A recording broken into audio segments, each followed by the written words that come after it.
Well, you ain't so tough with that bad boy talk. You ain't so tough with that bad boy talk. I'ma get it how I'm living, I'ma walk the walk. Outline my lines, I rap through thought. Hello, mate! How's it going? Welcome back to Football Therapy with me, your host, Jan. I do hope you're doing well. I really do hope that. And yes, we go again. Chelsea might not have the best home form, not just this season, at the end of last season as well, but we welcome the Toon to Stamford Bridge, an opportunity to reignite the positive conversation around Chelsea against good opposition, not in form Newcastle, but still, they're a good team. They're not in Europe this season, and that's courtesy of Man United having that freak win against Man City in the FA Cup final, which of course relegated us from Europa to the conference. It's going to be tough. Will he make changes, Enzo Maresca? Or should there be changes? Well, what's going to happen? Are we going to see the likes of Lavia or Neto? What's going to happen, guys? Mudryk wasn't even in the squad for Anfield. Is he going to be in the squad now after a goal and 2 assists midweek? I just don't know. We're going to guess. We're going to speculate. We're going to get into it together. But before we do, a little bit of housework. Boys, girls, ladies, gents, I am trying to get to 200,000 subscribers before the end of the season. So if you are yet to subscribe, I welcome you to do so. Hit the bell if you choose to do so you get notified when I upload. And as always, I'll thank you for liking this video. Alright, mate. Let's talk about Newcastle quickly. Ding! Now, I'll just move over here. This is their team overview graphic courtesy of X Value. As you can see, Chelsea are better than them in everything. Except maybe goals conceded. They might have a slightly better defensive record than us. But goals scored, wow, we were, as you can see, ours is off the chain. They do make more crosses than us, but that doesn't make them better. That's a tactical, by design choice from Chelsea and Enzo Maresca. I quite like it me back here. Am I out of focus? I'm trying to... I don't know. Maybe I should move around a bit more in the room. I should get a lapel mic and start doing some jumping jacks just to stimulate the audience a bit more. Anyway, I wanted to use this to demonstrate the fact how Chelsea are better. Field tilt as well. Way more attacking. And I wonder how defensive they'll be against Chelsea at Stamford Bridge. A little bit of an interesting one there. We will build up a lineup in just a moment, but I want to have another look at Newcastle here. As you can see, last time out at home, they lost to Brighton. Danny Welbeck, bro. What a remontada this guy's having out of nowhere. Newcastle at St. James's, they played 4-3-3 as per usual. Strong lineup, bro. You really must say. Tonali, Guimaraes and Joel Linton. That is like their strongest lineup. Both the Chelsea Academy fullbacks there in Lewis Hall and Livramento. I mean, it should be that they're super talent, those guys. Gordon, Isak and Murphy up. I mean, maybe Harvey Barnes over Murphy. And that's a good team, bro. That lost 1-0 to Brighton. We slapped up Brighton, fam. But I am absolutely not in the business of getting overconfident in a game like this for a bunch of reasons. One, because we're not great at home. Two, because this is just actual quality. It's superb quality. Let's have a look at the stats from that game. So they had 60% possession, 21 shots, but only 6 on target. Something's got to give, baby girl. Oh, it does worry me a little bit. They are a good team. They've had plenty of time to prep for this game. They had no Europe. And this is round 1 because, of course, we're playing them in the Cup as well, aren't we? Is it in the Carabao or the FA Cup? Is the FA Cup starting? Yeah, Carabao Cup. So this is round 1. It's a good test. Possibly a good time to play them, you might say, because they've been out of form. But then again, as Maresca said in this pre-match press conference, it's also like a tricky time to play them as well because they'll see Chelsea as a good team but a volatile team, and beating Chelsea at Stamford Bridge, which is an achievable feat of late, is a perfect opportunity, an achievable opportunity for Newcastle to get back on the horse, back on the wagon and be like, yeah, we beat Chelsea, man. Chelsea are good at the moment. And they'll target this as like a massive, possibility, opportunity So it's going to be tough. We're going to build a lineup quickly, guys. Call to action. Please do consider, if you want a little bit more of me, follow me on Instagram at FootballYannick. And if you want more content that's not Chelsea, do check out my second YouTube channel at FootballYannick, as you can see there on the screen. Let's build a lineup. All right, friends. Using Footbin once more to build a lineup. Now, Chelsea fans, after having a 4-1 away win at Panathinaikos and a loss at Anfield, are trying making some revisions in their head. I've seen on the social media of Chelsea asking for certain players to drop, certain players to start. Though I do hope for a certain level of continuity, there could be a couple of changes here. One thing I don't see changing is Rob Sanchez in goal. I do think he'll stay. Jury's out for him. He's one of the most polarizing, not necessarily polarizing goalkeepers, because I think everyone feels the same. They feel this guy can either be amazing or pretty darn good or really worrying, which isn't so good. Interestingly enough, we did see Cucurella start in midweek, but I think he will start here provided he's not red zoning. We could, of course, even see Reece James right back, Malo Gusto left back, which we have seen before. I think for Maresca, Project Reece James is massive, and he'll want to get him back into fitness. I wonder if he's going to try and do 60 minutes here with Reece James and bring on Malo Gusto. And Malo Gusto could come on and play right back, of course, as a sub. He could also move over to left back if Cucurella needs to come off, and then move back right over to right back if James comes off and Vega comes on. So great versatility and options there for the Chelsea manager. So I think maybe though both those guys could start, but then, you know, maybe both Vega and Malo Gusto could be 2 of the 5 substitutions. Of course, Colwill ain't going anywhere. He's such an important player to Enzo's Maresca's football. His passing stats demonstrate that. They are immense. Talking point, Tosin or Fofana? Tosin's worried me, especially at Anfield. I know he's good with a lot of stuff, but we are still trying to cultivate the relationship. I can't write Fofana. Between Fofana and Levi Colwill. So, yeah, that is my back 4. A lot of people will be thinking, Malo Gusto, but James looked pretty good at Anfield. Not perfect, but again, back at home, Stamford Bridge, Chelsea fans singing his name. I think this could be a real positive and important moment for Chelsea's captain, Reece Flames. Let's get Palmer out of the way then. There he is. He'll be playing in this sort of pocket here on the right-hand side.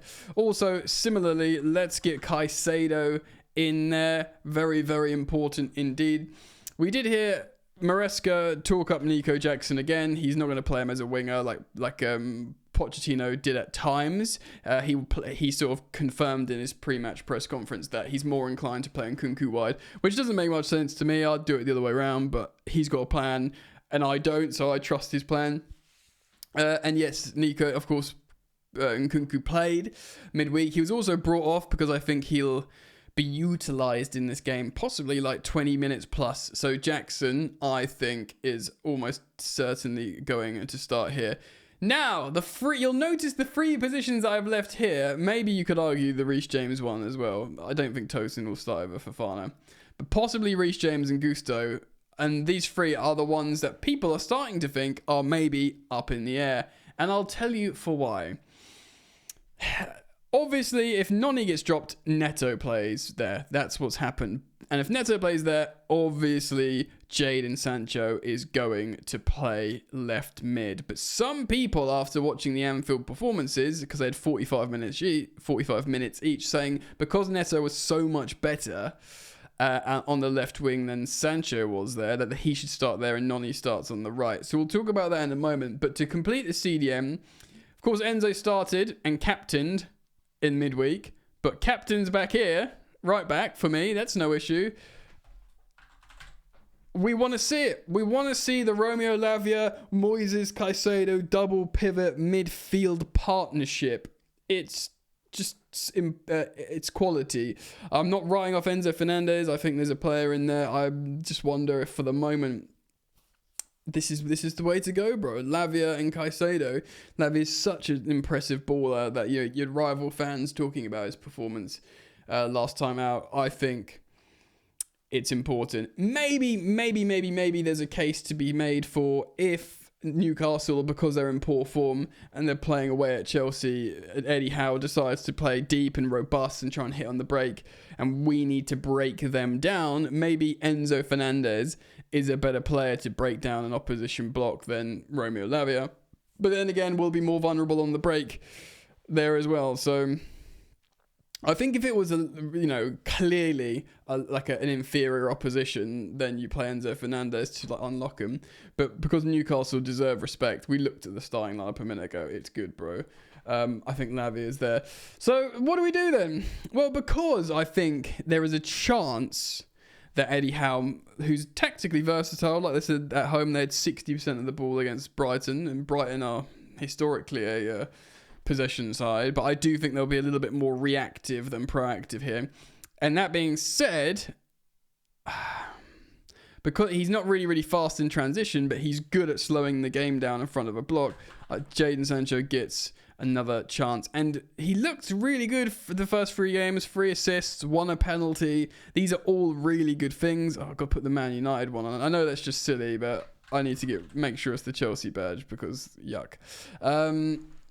Yeah, so I do think, and look, we all want him to do well. He's a baller. He's the profile of player that Enzo Maresca wants. He deserves a chance to get going, and I'd love for him to score, his first goal and get off the mark and stuff like that.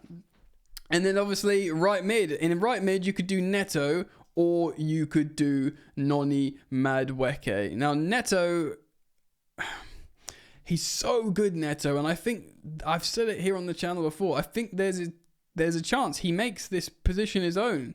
I mean, interestingly, he's meant to be a predominantly a right-sided player, but he's looked a little bit better on the left recently. But he'll probably tell you he wants to play on the right. I think Noni Madueke, because he has got a few goals and assists, a couple assists or something, he'll start, and whoever comes off first, Neto, is coming on for either side. Who knows? Maybe we even see Mudryk off the bench as well. But that's kind of how I see it at the moment. I see that, and let's just talk about subs. Like I said, Gusto maybe, Vega maybe, and maybe even just Gusto comes on at left back will be interesting to see. Enzo. So subs, let's just say Gusto, Vega, Enzo. That's 3, only leaving 2 left, which will mean Nkunku for 1. And then Neto for either Sancho or Madueke. That's how I see the subs going. Which, a couple of things. Mudryk knows he's in the B team at the moment, so he won't feel too bad. But who will feel bad, guys, is Joao Felix, who got 2 goals midweek, looked friggin' good. He is friggin' good. But the fact how Palmer can just play 90 minutes every game, it's super tough. Look, you would... After last season, you'd be like, Joao Felix is coming. You'd be like, well, wicked. He's going to obviously be in the starting 11. He's finally home. He's lowered his wages. Chelsea got a good deal on him on a transfer fee. He never felt at home at Barcelona. He certainly never felt at home at Atletico Madrid. He loves Chelsea. Like I said, he's lowered his wages to come to Chelsea. Cool. He's going to try hard. He's going to find his home at Stamford Bridge, southwest London, and he's going to be in the starting lineup. No, bro. Yes, he's in the B team and he's scoring goals and it looks like he's having a nice time. He said in his pre-match press conference when he was put to the press, I'm gonna get there. I'm gonna be in the starting team because I believe in myself. I mean, you're clearly not seen as a winger because you do your best work on the inside, and that's what Maresca said. And I don't know. If Palmer gets injured, this is another thing. Say, God forbid, touchwood never happens. Palmer gets injured. I think Felix just comes in and plays in the first team in that role there, and then in the B team, Carney Chukwuemeka gets promoted or someone in that 10 role or whatever, But while Palmer is the guy and plays the whole game, it's really interesting. And Palmer might come off, for example, tomorrow towards the later of the game if hopefully we're winning and we're doing it well. It doesn't mean Felix is going to come on. It might just mean another midfielder, a more defensive mid, like Enzo Fernandez might come on for Felix, for Palmer in that sort of role, but playing a bit more withdrawn and just sort of dictating play a bit more and slowing the game down and killing the game off.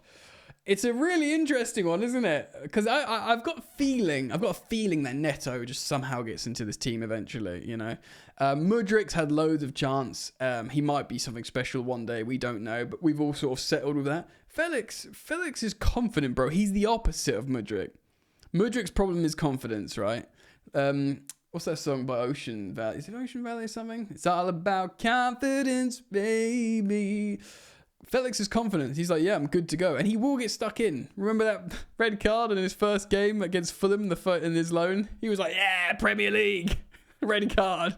He's not like a dainty flower. He'll get stuck in. I mean, he played for Simeone. Let's be real. He's confident. He's like, yeah, let me be the guy at Chelsea. I'm going to do it. He's probably thinking... It's really interesting because he's probably thinking... If he's really confident, he's got to be thinking... I can displace Cole Palmer from Chelsea. You know, the manager's good, the star's good. I'm a great world-class player. Palmer's on a good run, but I back myself to, if it has to be him, I'll take him out of the team, which seems crazy, but that's the kind of confidence you need, bro. He's not going to play. Maybe it's a false nine. Maybe we've seen him do good work as a false nine. But Maresca doesn't play with false nines. Anyway, I'm going to do a score prediction because that's fun. I can't see us keeping a clean sheet because we don't do that here. So, I don't know if they concede. They don't concede a lot of goals. They got a good defense. Which makes oh god, it's gonna my brain is going score draw 1-1, but I don't want that, so I'm gonna say 2-1 to Chelsea. Let me know your thoughts, feelings, emotions, predictions down in the comment section below. Thank you for liking, thank you for subscribing, and can't wait to see you back here on Football Therapy soon. Peace.